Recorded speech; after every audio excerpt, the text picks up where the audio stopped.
नमस्कार दोस्तों, स्वागत है आप सबका आपके अपने YouTube चैनल जॉब नोटिफिकेशन पिटारा पर। तो दोस्तों, CHSL टायर 1 के एडमिट कार्ड जारी हो चुके हैं। अगर किसी बहन भाई ने एडमिट कार्ड डाउनलोड नहीं किए हैं तो ऑफिशियल वेबसाइट पे जाके एडमिट कार्ड को डाउनलोड कर लीजिए और अपना सेंटर कहाँ है ये सुनिश्चित कर लीजिए। इस वीडियो में मैं आपको ये बताने वाला हूं कि अब की बार कितने बच्चों पर एक सीट के प्रति कंपटीशन है। पिछली बार की तुलना में पोस्टें कम निकली है, फॉर्म ज्यादा भरे गए हैं। पिछली बार क्या कट ऑफ गई थी, इस बार क्या संभावित कट ऑफ हो सकती है। मेरा ये वीडियो बनाने का मकसद आपको भ्रमित करना नहीं है, लेकिन एग्जाम में जो छोटी छोटी गलतियां आप करके आते हो और उस कारण से अगर आप एग्जाम से बाहर हो जाते हो टायर 1 से, तो आपका जो नौकरी लगने का सपना 2023 में है वो शायद थोड़ा सा पिछड़ता हुआ नजर आएगा। इस वजह से मैं ये आपको वीडियो बना रहा हूँ। छोटी छोटी गलतियां जो आप एग्जाम में कर सकते हो उससे आप कैसे बचो वो सारा इस वीडियो में डिस्कस करेंगे। चैनल पे नए हो तो चैनल को सब्सक्राइब कर लेना, नोटिफिकेशन बेल को ऑन कर लेना और अपने स्टडी रिलेटेड ग्रुप में शेयर कर देना, क्योंकि इस चैनल पे कंप्लीट और स्टिक जानकारी स्टूडेंट की हेल्प के लिए आप सबके लिए मैं लेके आता हूं। तो स्टार्ट करते हैं अपने वीडियो को। CHSL एडमिट कार्ड जारी, कौन सी गलती ना करें जिससे आप मतलब टायर 1 से ही कहीं बाहर ना हो जाओ। क्या रह सकती है 2023 की संभावित कट ऑफ। मतलब ये फाइनल कोई कट ऑफ नहीं है, लेकिन मैं बता के चल रहा हूं आपको, थोड़ा सा आपको मजबूत करने की कोशिश है कि कितनी कट ऑफ रह सकती है, ताकि आप इन दिनों, ये जो बीच के दिन बचे हैं, इन दिनों में आप अपनी तैयारी को और बेहतरीन कर लो और वो जो छोटी छोटी गलती आप कर रहे थे वो गलती आप ना करो। कितने बच्चे हैं और क्या रहेगा कंपटीशन, जॉब नोटिफिकेशन पिटारा पर सब कुछ आपको देखने को मिल जाएगा।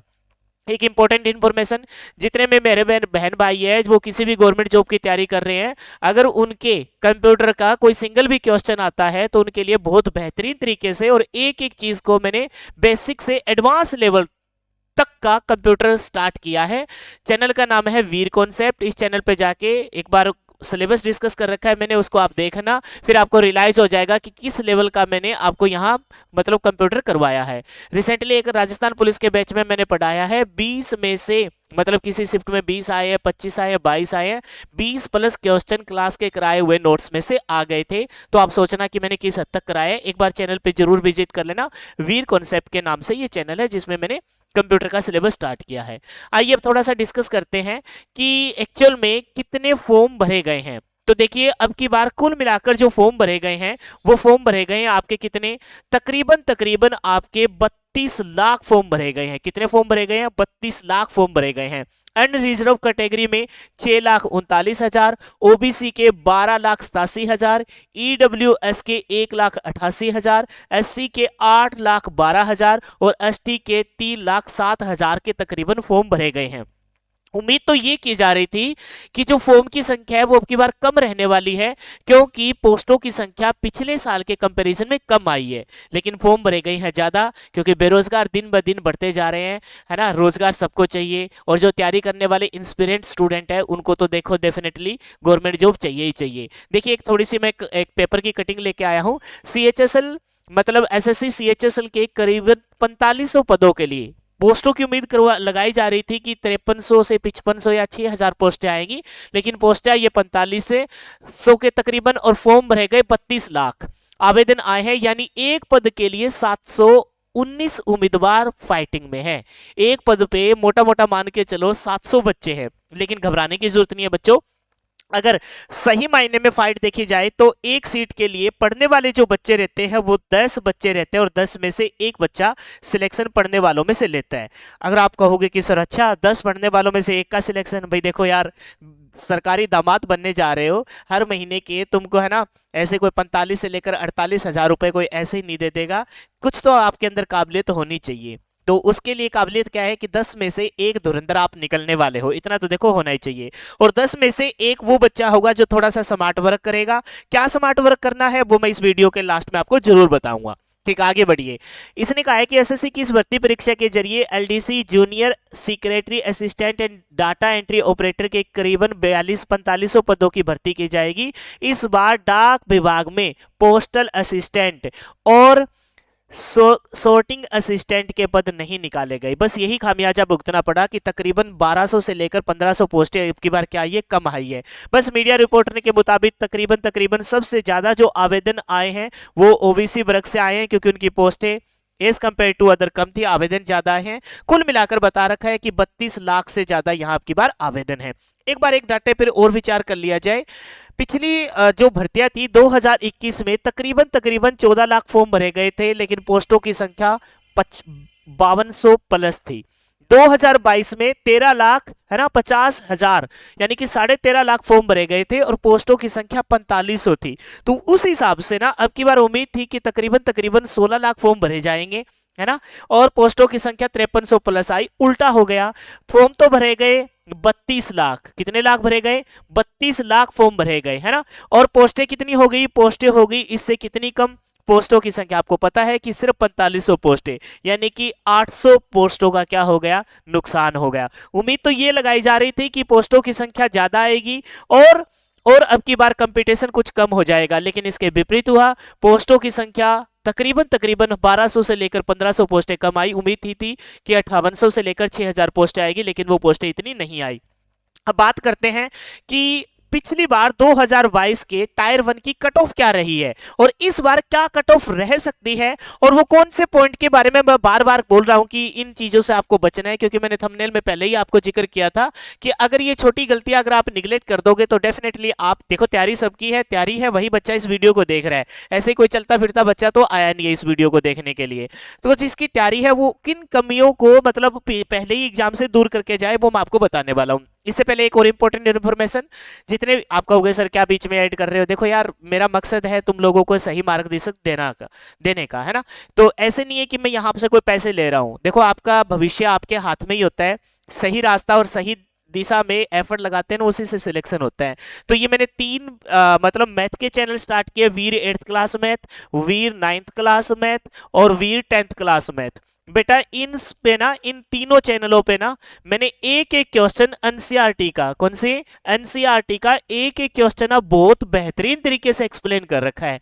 एक एक क्वेश्चन की वीडियो 1.5 2 मिनट की है, और वही आज के टाइम में कोई भी कॉम्पिटिटिव एग्जाम देने जा रहे हो तो वहीं से क्वेश्चन एराइज हो रहा है। एनसीईआरटी का मैथ पहले भी आता था, अब भी आता था। ये इतने सारे जो कोचिंग सेंटर खुल गए हैं ना, है ना, ट्रिक बेस पे जो करवाया जा रहा है, पेपर में जाके वो सारी ट्रिक धरी की धराई रह जाती है जब तक आपका बेस क्लियर नहीं होता। तो अगर किसी बहन भाई का बेस अच्छा नहीं है तो वो कम, उससे मैं मतलब एक रिक्वेस्ट ही करूंगा कि पहले आप एनसीईआरटी का मैथ कर लीजिए। 6ठी से लेकर 10वीं तक का करना होता है, लेकिन 6ठी 7वीं का कंप्लीट जो सिलेबस है ना वो 8th में बहुत अच्छे से दे रखा है। तो ये 3 चैनल बनाए हैं मैंने, वीर 8th क्लास मैथ, वीर 9th क्लास मैथ, वीर 10th क्लास मैथ। पहले 8th का पूरा कर लीजिए, फिर उसके बाद 9th का, उसके बाद 10th का, उसके बाद मैथ का तो सिंगल क्वेश्चन भी आप गलत नहीं होगा। सीएचएल छोड़िए, चाहे आप एसएससी का भी क्यों ना पेपर देना, मैं हूं जवाबदेही इसके लिए, आपका गलत नहीं होगा। बात करते हैं, वापिस आते हैं कि क्या कट ऑफ रही थी, एक बार देख लीजिए। 2022 की जो ये कट ऑफ मैं आपको दिखा रहा हूं ना, ये कट ऑफ टायर 1 की है। किसकी है? टायर 1 की। तो अनारक्षित मतलब अनरिजर्व कैटेगरी की 140 थी, 140.18, और तकरीबन 7148, ये स्टार लगाए क्योंकि कुछ एक ना रिजल्ट पेंडिंग रखे गए थे।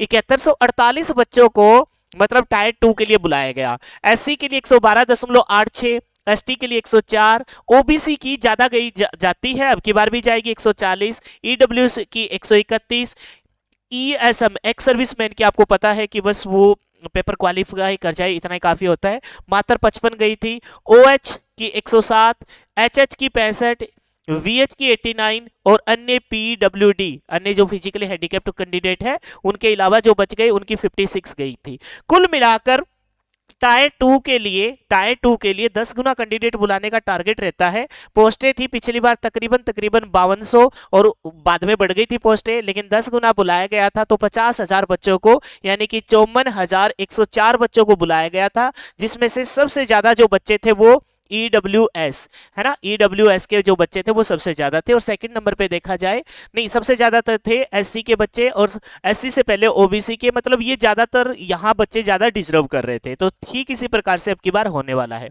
अब बात करते हैं कि 2022 के बाद अब आ गया 2023, कंपटीशन बढ़ गया, पढ़ने वाले बच्चों का लेवल बढ़ गया, कोई फ्रेश बच्चा आता है उसका माइंड बिल्कुल एक्टिव होता है, पोस्टें कम है लेकिन 10 पे एक बच्चे की फाइट है। तो क्या संभावित कट ऑफ रह सकती है?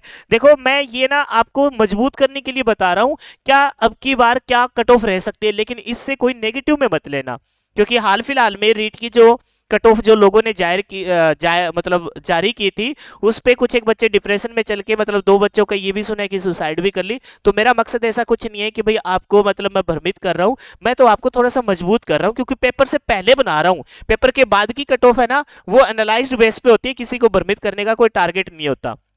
पोस्टें कम है, फॉर्म ज्यादा भरे गए हैं, तो मान के चलना कि 145 प्लस मार्क्स आपके एटलीस्ट आने चाहिए। 145 प्लस। एससी की बात करूं तो कम से कम मान के चलना 115 प्लस मार्क्स आपके होने चाहिए। एसटी की बात करूं तो 106 या 107 या 108 प्लस मार्क्स होने चाहिए।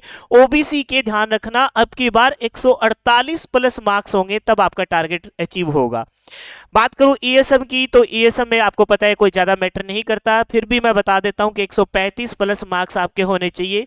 बाकी सबके 2 या 3 मार्क्स इंक्रीज करके वो अपनी 8 लिस्ट टायर 1 को सुनिश्चित करें, ताकि टायर 2 में उनका नंबर बढ़ जाए। अब बात करते हैं कि क्या आपको ध्यान रखना है इस फाइनल एग्जाम में जो आप देने जा रहे हो। तो देखो बेटा, अभी ऐसे तो है नहीं कि तुम कोई नया कोई टॉपिक पढ़ना स्टार्ट कर दो, ऐसा करने की बिल्कुल भी जरूरत नहीं है। आपने जितना पिछले टाइम में जितनी भी मेहनत की है, मोस्ट इंपॉर्टेंट बात है, इसको इग्नोर मत करना। देखो, जितनी आपने पहले मेहनत की है, पिछले 3-3.5 महीने में अच्छी खासी तैयारी हो सकती है। कोई कैंडिडेट 6 महीने से भी पढ़ रहा होगा, कोई 1 साल से भी पढ़ रहा होगा, कोई ऐसा कैंडिडेट भी होगा बेचारा जो पिछले साल का मतलब क्वालिफाई, मतलब थोड़े से मार्जिन से वो रह गया था। तो बेटा, जितना आपने पढ़ा है, जितने भी आपने नोट्स बनाए हैं, मैं हर बार बोलता हूं, जो आपके खुद के लिखे हुए नोट्स होते हैं ना, वो रामबाण सिद्ध होते हैं एग्जाम के टाइम में। अब आपको नया कुछ भी नहीं पढ़ना, ना तो करंट अफेयर पढ़िए, ना स्टैटिस्टिक्स पढ़िए। जब पढ़ने का टाइम था वो जा चुका, अब है सिर्फ और सिर्फ रिवीजन का टाइम। अब जितने भी दिन बचे हैं, अगर मान के चलो आप जिस टाइम ये वीडियो देख रहे हो और आपके पास 3 ही दिन बचे हैं, तो टोटल मान लो कि 9 सब्जेक्ट है, एक दिन में 3-3 सब्जेक्ट को निपटा दीजिए। रिवाइज कीजिए, रिवाइज कीजिए। एक सब्जेक्ट में बैठ जाओ तो उसका आधे से ज्यादा पोर्शन रिवाइज करके उठिए, पानी वानी पीजिए, चाय पीजिए, फिर आधा पूरा रिवाइज कर दीजिए। उसी प्रकार से बचे हुए 2 सब्जेक्टों को एक स्लॉट लीजिए, ज्यादा बड़ा है तो 2 में, और ज्यादा बड़ा है तो 3 में, अदरवाइज एक साथ पूरा निपटा दीजिए, निपटा दीजिए। क्योंकि जो आपने पढ़ा है, अब एक बार उसको शार्प कर लोगे तो एग्जाम में अगर क्वेश्चन आएगा या उससे रिलेटेड भी क्वेश्चन आएगा तो 101% आपके माइंड में क्लिक हो जाएगा। दूसरी बात, अगर आपने पहले मॉक टेस्ट नहीं लगाए हैं तो देखो, थोड़ी सी करड़ी, मतलब करड़ी तो बागड़ी भाषा निकल गई, थोड़ी सी मतलब आपको पिंच करने वाली बात है। अगर आपने मॉक टेस्ट नहीं लगाए बेटा, तो आप कंपटीशन में तो नहीं हो आप कंपटीशन में। मॉक टेस्ट लगाए हैं, बहुत अच्छी बात है। स्कोर क्या बना वो मैं नहीं पूछने वाला, इतना टाइम नहीं है। लेकिन मॉक टेस्ट नहीं लगाए हैं तो आगे के लिए सजेशन है, जिस दिन आपने फॉर्म भरा ना, उसी दिन प्रीवियस ईयर के मॉक टेस्ट खरीद लिया करो और मॉक टेस्ट लगाना स्टार्ट कर दिया करो। ये मत सोचा करो सिलेबस पूरा करेंगे तब लगाएंगे, आगे के लिए सजेशन है। और मैं तो ये कहूंगा कि भगवान इसी जॉब में, इसी मान लो CHSL के 2023 में आपका सिलेक्शन हो जाए। लेकिन आगे के लिए सजेशन है, ध्यान रखना, फॉर्म भरते ही पिछले प्रीवियस ईयर के मॉक टेस्ट खरीद के मॉक टेस्ट लगाना स्टार्ट कर दिया करो। क्योंकि कभी भी सिलेबस कभी किसी स्टूडेंट का आज तक नहीं पूरा हुआ। टीचर का नहीं हुआ तो स्टूडेंट का कहां से पूरा हो जाएगा। मैं पढ़ा रहा हूं, मेरा नहीं हुआ आज तक, आपका कैसे हो जाएगा? क्योंकि हर दिन अपने आप को अपडेट करना होता है। अगर आपने मॉक टेस्ट नहीं लगाया तो देखो, आप पेपर दे के आइए, आगे के लिए सजेशन है, आप फाइट में ही नहीं हो। अगर मॉक टेस्ट लगाए हैं तो बेटा पिछला स्कोर को साइड में रखिए। अगर आपने चार्ट वगैरह बनाया तो उसको साइड में रखिए। अब बिल्कुल फ्रेश माइंड से रैपिड फायर मॉक टेस्ट लगाइए। रिवीजन 50% रिवीजन, दिन में अगर आप 12 घंटे पढ़ रहे हो तो 6 घंटे रिवीजन कीजिए और 6 घंटे मॉक टेस्ट लगाइए। 4, 5, 6 जितने आप लगा सकते हो उतने लगाइए। स्कोर मत मिलाइए। आंसर देखिए, लगाया मॉक टेस्ट, मान के चलो 60 मिनट का पेपर है, 50 मिनट का टारगेट रखे, मॉक टेस्ट लगाया, पीछे जाके सीधे, अब नहीं मिलाने कितने सही है कितने गलत है, पीछे जाके बस देख लीजिए इसका आंसर ये था, इसका ये था, इसका ये था। कोई गलत हो गया मैथ का, रीजनिंग का, उसको 1 बार 2 बार 3 बार बस जल्दी जल्दी पढ़ लीजिए। दिन में 5 या 6 मिनट, मतलब एक बार ये सोच लीजिए कि भाई आज जो मेरा गलत हुआ था वो एक बार रिकॉल कर लीजिए। और कम से कम भी 5 या 6 मॉक टेस्ट एक दिन में लगाइए। उससे अच्छा कोई रामबाण आपके लिए दवा फिलहाल नहीं है। जितने ज्यादा आप मॉक टेस्ट लगाओगे उतनी ज्यादा आपकी एक्यूरेसी बढ़ेगी, उतनी ज्यादा टाइम मैनेजमेंट आपके बनता जाएगा। मिलाने की कोई जरूरत नहीं है। अभी किसी के सामने अपना दुखड़ा रोने की या अच्छा आ रहा है तो जाहिर करने की जरूरत नहीं, रिजल्ट अपने आप बोलेगा। जितने ज्यादा आप मॉक टेस्ट लगा सकते हो उतना आपका अच्छा है।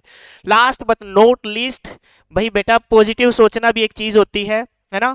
जैसा आप सोचते हो वैसा ही आपके साथ घटित होता है। मन में, खुद में और अपने मतलब कर्मों पे विश्वास रखिए। अपने माँ बाप के सपनों को साकार करने जा रहे हो, हमेशा पॉजिटिव सोचते रहिए। जितना पढ़ा है भगवान करे कि वो सारा का सारा, देखो दिन मायने रखता है, वो घड़ी मायने रखती है कि आपका दिन है कि नहीं है। तैयारी करने वाले स्टूडेंट 12 से 14 घंटा 18 घंटा लाइब्रेरी में बैठे हुए देखे, लेकिन वो जो दिन आता है एग्जाम का, उस दिन उनका दिन नहीं होता। कितनी भी मेहनत करते हैं वो भी रह जाते हैं। वो वक्त, वो घड़ी बताएगी कि आपने जो पढ़ा है वो एग्जाम में आया है कि नहीं आया है। अगर वो आया है तो आपको कोई नहीं रोक पाएगा। लेकिन फिर भी हमेशा पॉजिटिव सोचते रहिए, अपने कर्मों पे विश्वास रखिए, ये सोच के जाइए कि आपका डेफिनेटली पेपर निकलेगा। नेगेटिव चीज़ों को साइड में रख दीजिए, नेगेटिव चीज़ों को साइड में रख दीजिए और अच्छे से एग्जाम दे के आइए। Wish you all the best. मैं यही चाहूँगा कि जितने भी मेरे बहन भाई इस वीडियो को देख रहे हैं वो डेफिनेटली टायर 2 के लिए जाए और डेफिनेटली वो फाइनल सिलेक्शन ले जाए। फिलहाल के लिए इतना ही। वीडियो पसंद आई है तो लाइक करना, शेयर करना और अपने स्टडी रिलेटेड ग्रुप में शेयर करना ना भूलिए। चैनल पे नए हो तो चैनल पे सब्सक्राइब कर लेना। और मोस्ट इंपॉर्टेंट बात, कंप्यूटर करना हो तो वीर कॉन्सेप्ट है, मैथ करना हो तो वीर 8th क्लास, वीर 9th क्लास, वीर 10th क्लास, तीनों चैनल पे आप जाके विजिट कर सकते हो। फिलहाल के लिए इतना ही। Wish you all the best once again and best of luck. भगवान करे आपका एग्जाम सबसे अच्छा हो। Thanks and have a nice day.